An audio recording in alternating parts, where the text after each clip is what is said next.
جدد المنتخب المغربي النسوي لأقل من 17 سنة فوزه على المنتخب الجزائري برباعية نظيفة اليوم الجمعة برسم إياب الدور الثالث من تصفيات إفريقيا المؤهلة لكأس العالم.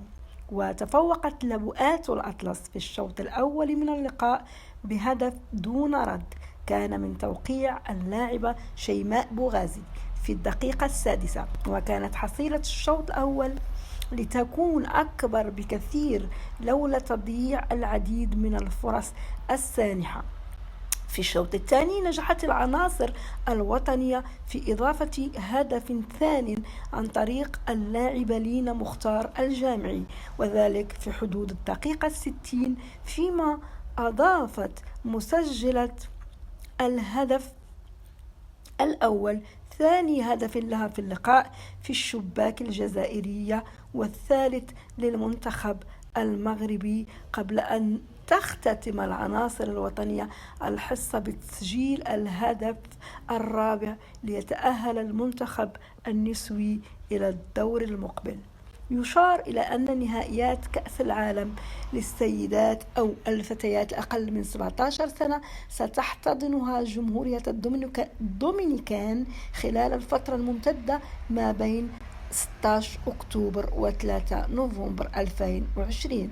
وللإشارة فإن الإعلام الجزائري لم يتم نقل المباراة بطريقة مباشرة، وذلك حتى يتم تعتيم نتيجة المباراة عن الرأي العام الجزائري، نظرا للتخوف الإعلام الجزائري من الخسارة أمام المنتخب المغربي.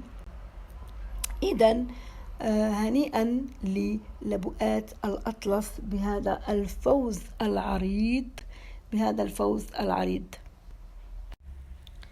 ويشار إلى أن السنة الماضية قد تفوق أيضا منتخب المغرب على الفتيان لأقل من 17 سنة في مثل هذه المباريات، في حين نسي المسؤولون عن الرياضة في الجزائر في حادثة ليس لها مثيل من تسجيل المنتخب النسوي الجزائري. وفي آخر هذا الفيديو ننقل لكم بعض الصور الجميلة للسيد المحترم لقجع يلعب فيها مع فالنتينو ورئيس اتحاد الفيفا في دولة ماليزيا.